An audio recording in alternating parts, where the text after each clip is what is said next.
All right. Hello, everybody, and welcome to what you used to know as Gold Rush, but as of now, since Barry, I don't know, did I tell you, we are actually going to pivot into a podcast with this now, not just YouTube. Okay. Oh, sweet. But with that, we are rebranding. Don't let the background fool you. It is, for now on, we are going to be called JTR Gold. I think it goes with the network a little bit better. Yeah. That sounds fancy. Reminds me of Solid Gold. It sounds kind of fancy. I feel like I need to get a gold suit when I host it now. Yeah. But, Can we get the JTR Gold dancers? There you go. I'm sure Stacy would volunteer. Yeah. She's always dancing anyway. I'll get Ty to join. Yeah. This is Mark Rebin coming from the Noodles position in Champaign, Illinois, joined as always by my buddy Barry Sinclair. And this time we are joined by our Lucha Underground expert and super fan, AJ Mifflin. Hey, that's me. Yep. Hey, Barry, this is the first time we've had a third. It is. Oh, wait, I am the first guest in the history of JTR Gold Rush. Yeah. But, all right. There you go. But I'm glad you are, because full disclosure, the belt we're going to talk about today in the next couple episodes, I don't know a whole lot about. So that's why we brought you in. Okay. Because this week we are going to be talking about the Lucha Underground Championship. The Aztec Gold. Look at that. That is sharp. Yeah. It's a very pretty belt. It is. And in kayfabe, it was forged from Aztec gold. Good old Dario. Yeah. All right. Well, just a few particulars about this one. This was designed by Dave Milliken. Oh, really? He's the Reggie Parks of his day. Yes. This belt debuted on television in October of 2014. It aired on December 17th, 2014, when they showed the debut of this belt. It was deactivated on March 19th, 2018. Yep, that sounds right. Yeah. Thank God that means a certain person's reign is not still technically counting then. I guess so. The first person to hold this belt was Prince Puma. Yep, Prince Puma. Yeah. He won Aztec Warfare 1. The inaugural Aztec Warfare was to crown the brand new Lucha Underground champion, and he won. Yeah. Yeah, and we'll get more into that once we get into the particulars on everything. The last champion, Jake Strong, for those that don't know, Jake Hager, Jack Swagger, whatever you want to call him. Most reigns, Pentagon Dark and Prince Puma tied with 2. Yep. The longest. Correct. Okay, this is funny. I think this is a first, Barry. The longest reign was Pentagon Dark for 622 days, but he also had the shortest reign because he, Prince Puma, and Jake Strong all held it for less than 1 day. Ah.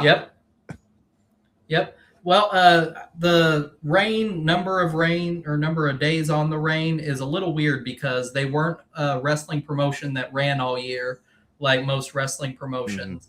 Mm-hmm. They had a season format. Yeah. Mm-hmm. That's how Vince got 600.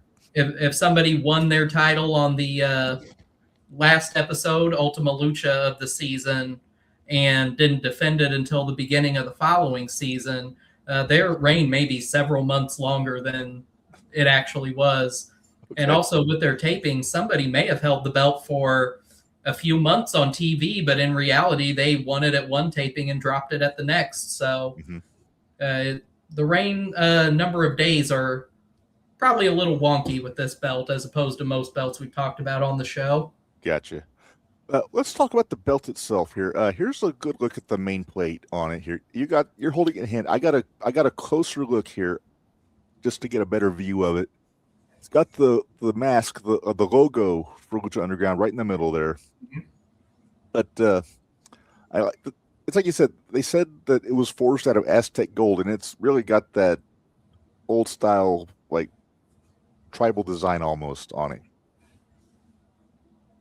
Yeah, it does. It's a really pretty belt. And if I remember right, heavy too. I think I picked it up the last time I was at your house, and it was pretty heavy. So that's the main plate. The side plates, it's the same 2 plates on either side. Yep.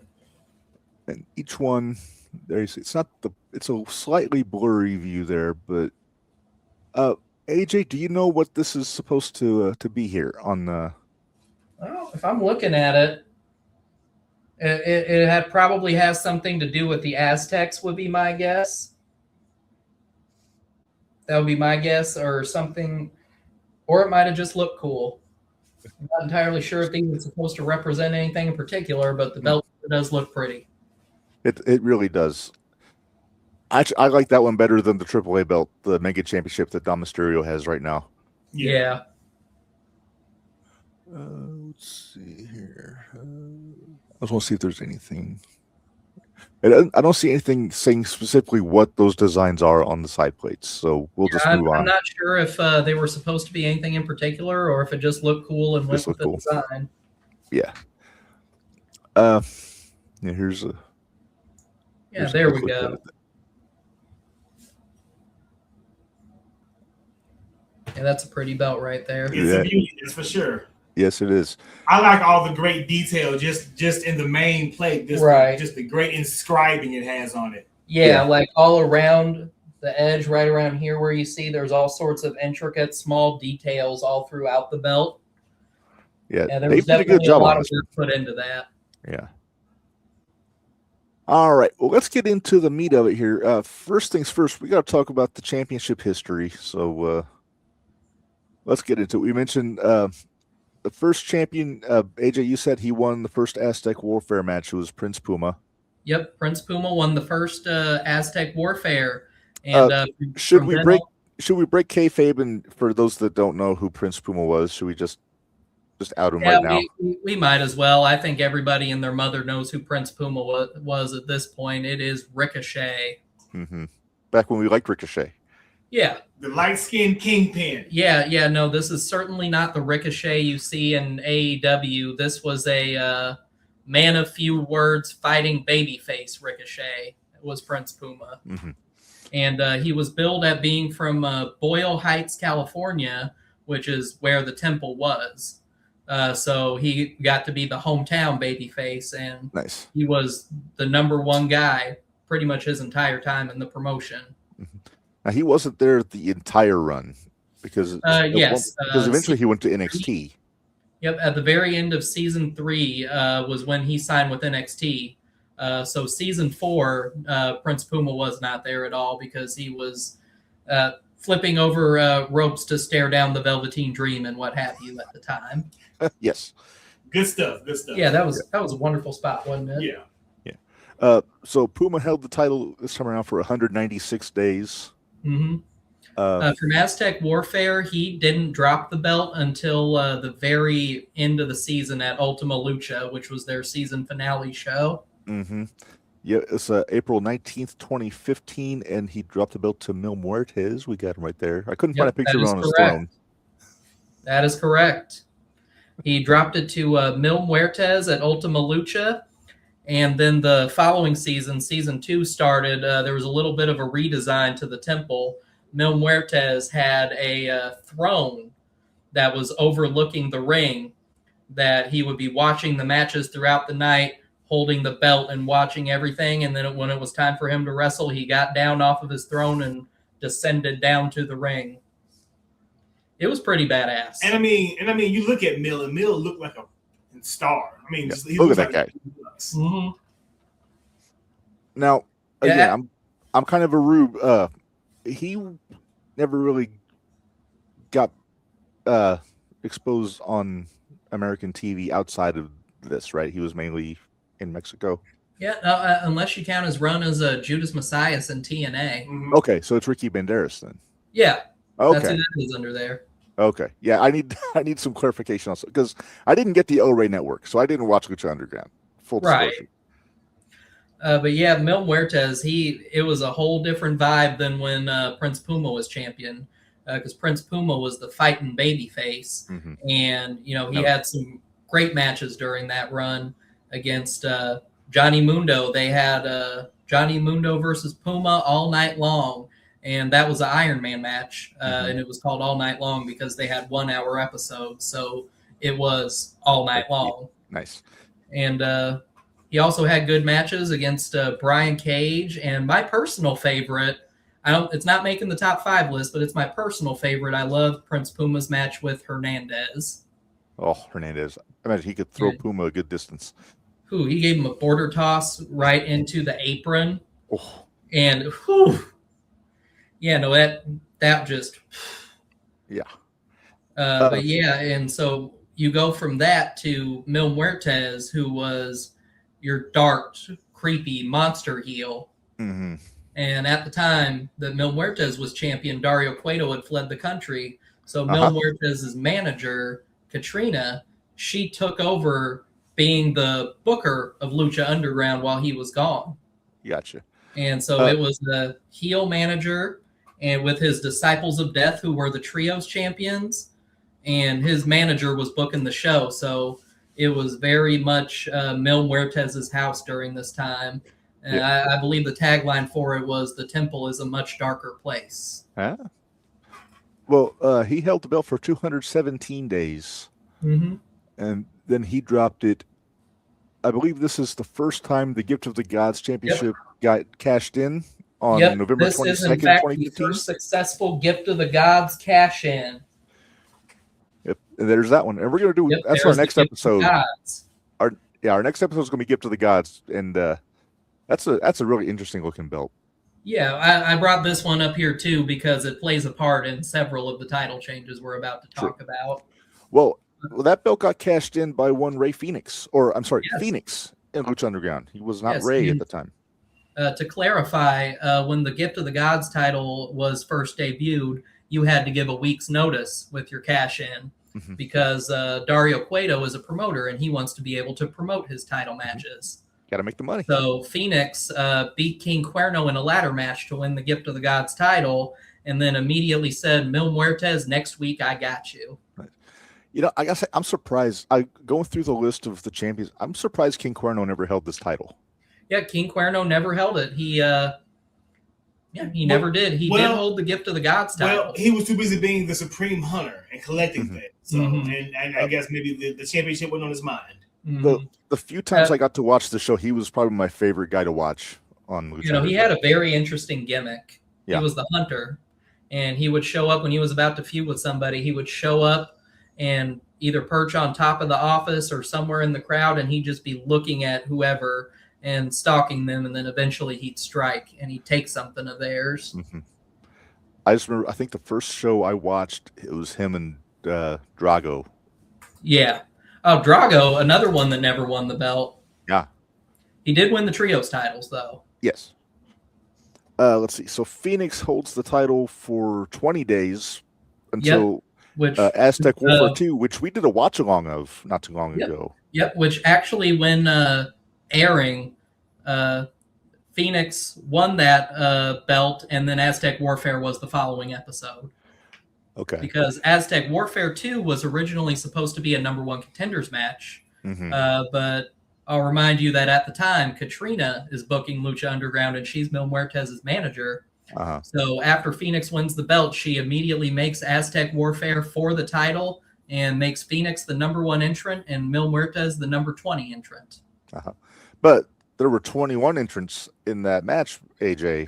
There were, in fact, 21 entrants because our next champion, Aztec Warfare 2, saw the debut of the monster Matanza Cueto. Holy shit, did he fuck shit up when he debuted. It was one of my favorite ways ever that a monster heel has ever been debuted. He debuted and he took out everybody one by one and left with the belt. And not for nothing, for those that don't know, that is Jeff Cobb under the mask, or JC Mateo if you're a SmackDown fan in the last year and a half.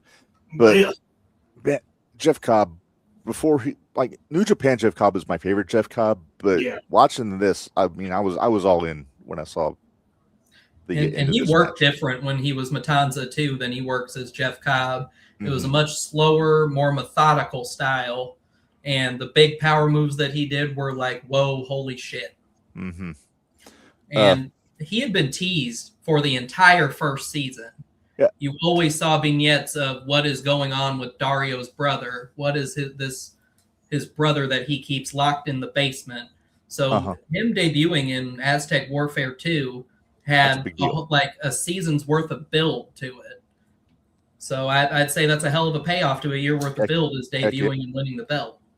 Matanza holds it for 119 days until April 9th, 2016. And okay, this was when I first saw the list, I was like, how did this happen? But it's Aztec Warfare 3. Yep, Aztec Warfare 3, which was won by Sexy Star, and Matanza got eliminated by basically everybody teaming up and hitting their finish on Matanza all in a row. Uh-huh. And as a good heel monster should be eliminated from. Yeah, and eventually Sexy Star was the winner of that one. It says here she beat Mil Muertes last to win the title. Yep, came down to her and Mil Muertes. And even that's kind of mind-boggling to me because Sexy Star was booked very strong in Lucha Underground. Yeah, she was over like she was. If Prince Puma was the number one babyface in the company, then she had to solidly be number 2 or 3. She was booked very much at the top of the card and always had a big feud or rivalry that was featured in the main events of several episodes. Yeah. So yeah, her beating Mil Muertes looks a little like what the hell on paper, but with the way that she had been booked in the company, you could allow it. Okay. Is she still kind of persona non grata in the wrestling business right now? I believe so. I believe that she is not welcome in the wrestling business these days. Yeah, she got a lot of heat for that shit she did to Rosemary. Season 4. Yeah. Well, although I will say she did have one defense before she dropped this title, and that defense was against Taya Valkyrie. Ooh, and yeah, that's a little foreshadowing. Yeah, so that match was a little bit of kind of a historical, hey, look at this, because it was the first time 2 women had competed for the Lucha Underground title against each other. So according to the lineage, it says she held the title for 1 day, but again, tapings and all that stuff. So yeah, she had a defense against Taya Valkyrie first before dropping it to Johnny Mundo. There he is right there. Off of another Gift of the Gods cash-in. Yeah, this was on, well, it aired on tape delay on November 23rd, 2016, but I mean, the date was April, so. But yeah. Johnny Mundo, he was, along with Prince Puma, he was one of the top stars from the very first episode. Yeah, so and he's got a lot of star power too, by the way, because that's a guy that people recognize, and he can go. So. Yeah, and you knew he was going to get the belt at some point. Everybody knew that. Yeah. But he won it as a heel, and at this point, he had his faction, the Worldwide Underground, along with Taya and then PJ Black and Jack Evans. Very nice. There was a lot of faction heel shenanigans during his run. Oh, I'm sure. Mundo held the belt for 77 days before dropping it at Ultima Lucha Tres to Prince Puma in a career versus title match. Yep, because that was Ultima Lucha 3, and it was career versus title, and we knew that Prince Puma was going to NXT at that point watching it. Matter of fact, I'm pretty sure he was already on NXT by the time it aired. So it was kind of a shocker when Prince Puma defeated Johnny Mundo for the belt. Mm-hmm. This is the instance where Puma held the belt for less than a day because he was immediately cashed in on with the Gift of the Gods title by Pentagon. Pentagon. Yep. There he is. Pentagon Dark, specifically. Yep. And I was very happy for that because Pentagon had been my guy in Lucha Underground the entire time. So seeing him finally win the belt, I was very happy with that. He had challenged for it plenty of times, but he hadn't won it until then. The best version of Pentagon. Yep. Was this after his run with Vampiro? Him and Vampiro's feud with the Cerro Miedo match, that was in the finale of season 1. Okay. And this was what season 3 went off the air with, was Pentagon winning the belt. It says here this was he cashed in his Gift of the Gods title on Prince Puma. This was a loser must retire match. So this is how they got Puma to off TV. Yeah, the episode ended with Puma taking off his mask and leaving it at the door. Was it as compelling an unmasking as Chad Gable, as El Grande Americano? Yeah, no, I prefer Gable, but... Just in general. So Penta holds it for, again, less than a day because, I'm sorry, no, wait, hang on. I'm wrong. This is the 622-day reign. I got ahead of myself there. Then we got another cash in at the Gift of the Gods on March 10th, 2018, which aired on September Marty 19th. the Moth. By Marty the Moth. My dad's favorite wrestler. And I hate the picture that I found that is honestly the best quality photo I could find. But does he have to lick the damn there thing? He is, licking the belt. Licking the belt. Being creepy. Belt licking. I mean, look at the commitment. I mean, come on. That's off-putting. Yeah, he is a creepy belt-licking man, but I can't keep that up. His gimmick was always a bit creepy. Yeah. What was the significance? Marty the Moth, where did that come from? If you could hand over the Gift of the Gods title, each one of these center plates has a medallion, and that represents one of the 7 ancient Aztec tribes. And Marty the Moth is descended from the Moth tribe. Okay.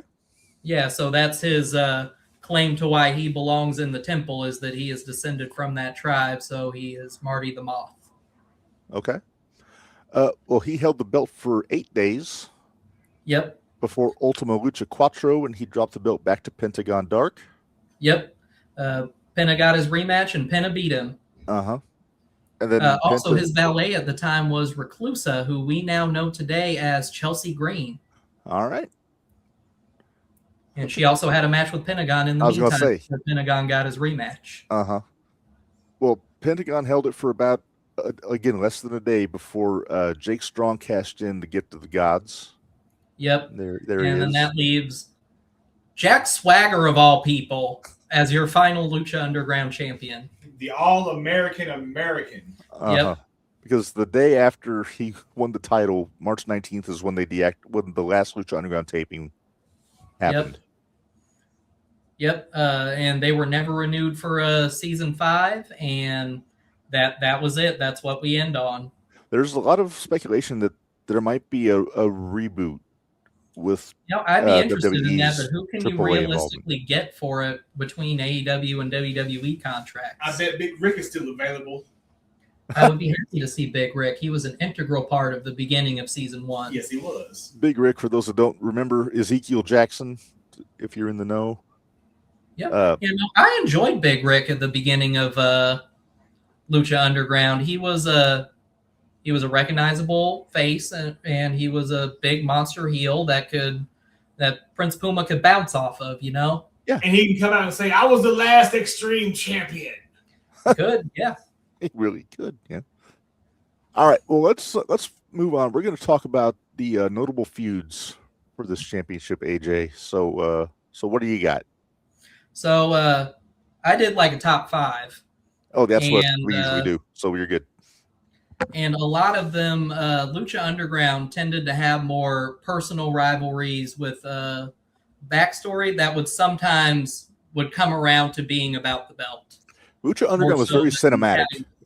What's up? Lucha Underground was very cinematic, from what I very telenova. Yeah, very telenova. Yeah, it was. So a lot of these feuds were feuds before the belt was involved in it that ended up getting run back when the belt was involved.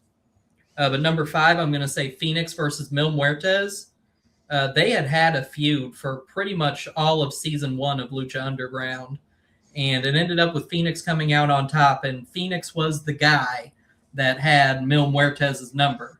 So when Mil Muertes was the champion, Katrina enlisted some help of King Cuerno to keep that Gift of the Gods title as far away from Mil Muertes or from Phoenix as possible, so that he wouldn't cash in on Mil Muertes and get another shot. Because Cuerno was kind of a bounty hunter type character. Oh yeah, he'd go after whoever. But yeah, and eventually Phoenix finally did get the Gift of the Gods and have his shot at Mil Muertes, and then beat him for the second time to win the title. The first time he beat him, though, was the inaugural Grave Consequences match, which was their casket match. Okay. So many caskets. Oh, no, that was the first one. The first one, they only had one. Okay. We'll be talking about the second one, though. Yeah. Number 4, I had Johnny Mundo versus Rey Mysterio. Yeah, I watched that match earlier today, but Rey Mysterio, he had to go through a lot to finally get his hands on Johnny Mundo. and he finally got his hands on Johnny Mundo in a match where the Worldwide Underground was banned from ringside, but then there was some more shenanigans, and Johnny Mundo eventually retained. But they were going for a minute there. Okay. Number 3, I have to say Prince Puma versus Conan. Conan. Yep, because Conan at first was Prince Puma's manager, and Prince Puma got the belt first. And then Conan kept trying and pushing to get Prince Puma to do more heelish things to retain the belt. And then eventually one day, Prince Puma just told Conan no. And from after that, Conan was like, oh, so my help doesn't mean anything to you. I'm going to bring in Hernandez to take you out. So when you say Puma versus Conan, it's not wrestling. It's just the feud Conan was bringing in hired guns to go after Puma. Yeah, that was, yep. Kind of like Hogan versus Jimmy Hart. Yeah, no, I would definitely say that Prince Puma versus Conan was definitely the feud. And Hernandez was his main hired gun. Would you say that was Lucha Underground's Hogan versus Heenan? Lucha Underground's Hogan versus Sting? Heenan. Yeah. Okay, I thought you said Sting. Yeah. But no, yeah, I could see that. Top babyface versus heel manager. Yeah, it could work. Number 2 is Matanza and Mil Muertes. Oh. Okay, yeah, I gotta find a season match 2, that was your Haas fight. Yeah. And that led to the Grave Consequences 2 match. And that's they the one had you 4 mentioned. different caskets, and they destroyed 3 of them. By God, they didn't destroy the 4th one, so they could still have the finish. Nice. But my God, go back and watch that one, because Matanza and Mil Muertes was good. And then you got Katrina getting involved. She was a great heel manager. Yeah. And then you got Dario Cueto getting involved. So basically 2 monster heels and their heel managers going at it. What I love is that they're actually starting to put some Lucha Underground episodes up on YouTube now. Yeah, I saw they had a bunch of them on YouTube now. I have the first 3 seasons on DVD, but it's nice to pull up YouTube and just scroll and find something. Yeah. All right. I believe you have a number 1 still, AJ? Yep, the number 1 feud, and it couldn't be any feud other than this. Prince Puma versus Johnny Mundo. Okay. Yeah, they wrestled on the very first episode of Lucha Underground, and when Puma was champion, Mundo would challenge for it. When Mundo was champion, Puma would challenge for it. That rivalry spanned the entire first 3 seasons of Lucha Underground. They'd both get involved in other things, have other feuds, but it would always come right back to Puma versus Mundo. That was their money match. All right, cool. Yeah, for sure I got to find Muertes and Matanza, but yeah, then I'm gonna track down some Puma Mundo matches too, because I want to see some of that. Yeah. Grave Consequences 2, hell of a match. Okay. All right, so next up we're gonna talk greatest. Let's go greatest matches, greatest title matches. Right. I did the same thing with the top 5 list. Okay. Number 5, I'm going to say Aztec Warfare 1. Okay. Yep, it's the one that started all the championships. It's the one that got the ball rolling. Prince Puma came out on top. They cemented who their top babyface was. And Aztec Warfare is a fun match. Yeah, I really enjoyed the one that second one. Yeah. Match number 4, Johnny Mundo versus Rey Mysterio. And I just actually went back and watched this one this morning. Man, that was fun because the Worldwide Underground couldn't interfere. And this was a pissed off and serious Rey Mysterio. I finally get to get my hands on you. He was throwing punches and throwing Mundo into stuff. It was a pissed off and serious Rey Mysterio. He wasn't the same Rey Mysterio that we generally see in WWE. I'm going to whoop your ass, Rey Mysterio. Yeah. And speaking of someone who's Ray ought to have whooped his ass, Dominic Mysterio actually made an appearance in this match. Really? Yeah, Johnny Mundo couldn't get the Worldwide Underground involved, but he could bump the referee and go for hitting Ray with the belt. And he goes to hit Ray with the belt, and Dominic comes out of the crowd and snatches the belt from him, so he couldn't do it. this wasn't too long before he debuted. I can't imagine he must. Yeah, it wasn't when he very actually long. started It was training. in season 3 of Lucha Underground, and Ricochet and Rey Mysterio both went to WWE shortly after the end of season 3. Yeah, so if WWE hadn't shown interest in bringing Dominic with Ray might have just brought Dominic with him to Lucha Underground instead, and that might have been a thing. We will never know. But will we have gotten Dirty Dom, though? Who knows? Who knows? Chicken tenders and flavor saver. Yeah, but he did absolutely appear during this match and interfere to try to help his dad. Johnny retained. Very But nice. Number 3, it actually also features Johnny Mundo. Johnny Mundo versus the Mac all night long. Oh, yeah. Mac. Willie Mac. Willie Mac. Yes. Yeah, that was great. It was another all night long match, and they actually still had their falls tied at the end of the 1 hour, so the match had to resume at the start of next week's episode. Nice. And they probably went another 15 minutes after that too. So, but they were just dropping bombs on each other, and we really thought Mac had him for a second, but Johnny retained again. That was a very fun match. If you've got an hour and some change to spare, you go and watch it. I like that Willie Mac. Me too. He was booked a lot more seriously in Lucha Underground than he has been anywhere else. Yeah, because he was definitely he wasn't one of their top guys, but I'd say upper mid card guys. Yeah. So not too different than how he was booked in TNA. But yeah, I wish we could still wait. Actually, I think I saw a picture of him. Is he with the JCW Lunacy now? Yeah. Oh, okay. Well, good for him. He's doing something somewhere anyway. Yeah, he showed up during their feud with GCW last year. Oh, okay. Good. I'm glad the guy's still going. I like Willie Mack. Yeah. And number 2, we've already kind of talked about, but Grave Consequences 2. Okay. Hoss fight. Yeah. It was fantastic. Go back and watch that one. And my number 1 best title match was Aztec Warfare 2. It had all your top stars in it. And that payoff. Yeah, and talk about completely changing the landscape of the company in one match. Best payoff in Lucha Underground? Yeah, best payoff. All right. Well, then the last one I gave you to look at, AJ, greatest champions to hold the belt. Okay. Top 5. Well, Lucha Underground like to have a lot of long reigns, followed by some short hot potato reigns, and then another long reign. So when you really look at all the people who held the belt and how long they held it, out of 9 people that have held the belt for a total of 11 title reigns, only 5 of them really held it long enough to do much of anything with it. So number 5 champion is Mil Muertes. Number 4, Johnny Mundo. Okay. Number 3, Pentagon.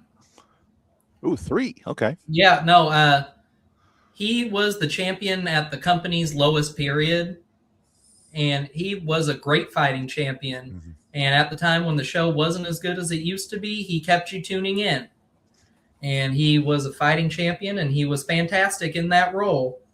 But unfortunately, I had to rank my last 2 a little bit higher. Okay. Number 2, I'm going to say Matanza. He was a modern, unbeatable monster heel, and he didn't take a loss the whole time he had the belt. He just kicked ass. His only blemish was like Aztec Warfare, right? Yeah.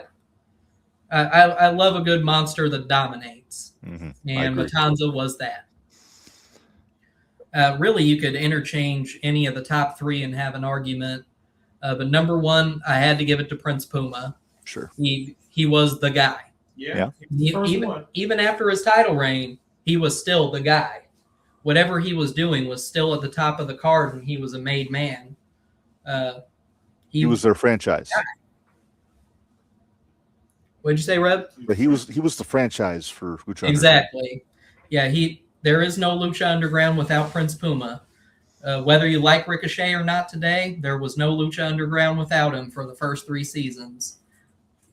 I like how Barry's doing the Heyman in the background with the belt, hold it up. Yeah.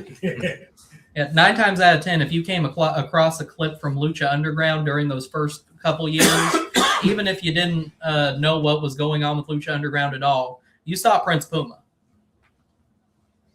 All right, I can get behind that. All right, so I don't know that we're going to be able to drop this every week like we do the other shows, but the next one we're going to do, we are going to do a deep dive into the Gift of the Gods Championship. And AJ, we're going to be leaning on you again, buddy, because you're our Mike Tenay when it comes to Lucha Underground. Yep, I'll be happy to do that. The Lucha Underground title has a much easier lineage than the Gift of the Gods does, so this next one might be a little interesting. Yeah. It's I forget what belt it was, Barry, that had like 32 champions and like over 15 years. Yeah, that was a long episode. Yeah. I can't remember what belt that was. Yeah. Might have been the Purple Intercontinental. I think so. It might have been. But yeah, we're going to definitely do that. And then after that, we got to do the Lucha Underground Trios Championship. Yes, which I need to get that belt. Mm-hmm. That's the one you're probably looking for at the expo. Hey, maybe someone at the expo will have it. Maybe I'll finally shell out that few hundred on eBay. There you go. You know, we didn't do an episode after we got back from the expo in April, Barry, but we did get a haul. But I think the belts we got are all ones we've already done episodes on. So we didn't have a reason to, because I got the TV title, the NWA TV Championship. Yeah. You got the Texas Championship, which, as you know, is the highest viewed episode we've ever done on this show. Exactly. Which I have 50% custody of that championship. Yeah, I told Barry I was tempted. I interviewed Ted Arcidi last week, and I was tempted to borrow the belt from you to put it on the stand where this one is during the interview, but I decided, I don't need to do that. But and then you also finally got that 1988 Intercontinental, right? Yeah. Yep. That one's actually mine. That one's mine. That's yours. Okay. But it filled out the trifecta for that first Reggie Parks run. Exactly right. We got the original Triple Crown for WWF. We do. Yes. Now we got to find you the European with the green strap. Yes. I like that European belt. They ought to bring that back just specifically for Gunther. Yeah. Dude, just have him be a jilted contender. Like, instead of $1 million belt, just have him bring back the European Championship. Yeah. Give it to him. Why not? There's worse ideas. Hey, it'll give them something else to sell on their website. Exactly. All right. Well, like I said, this the plan is for this show when it drops, it'll probably drop on Monday morning. So this weekend after we get some edits done, we'll get that all set up. But again, it's still going to be on YouTube all the time, so you can always check it out with the video, so you can see the belt in your studio. You can see all the photos, all the stuff as we're talking about it. But see, there it is. That belt's so cool. I would just like to say I have a couple of interesting statistics about the Lucha Underground title. Out of 9 champions and 11 title reigns, 5 of those title changes were Gift of the Gods cash-ins, and 3 of them, 3 title changes, were Aztec Warfare. Wow.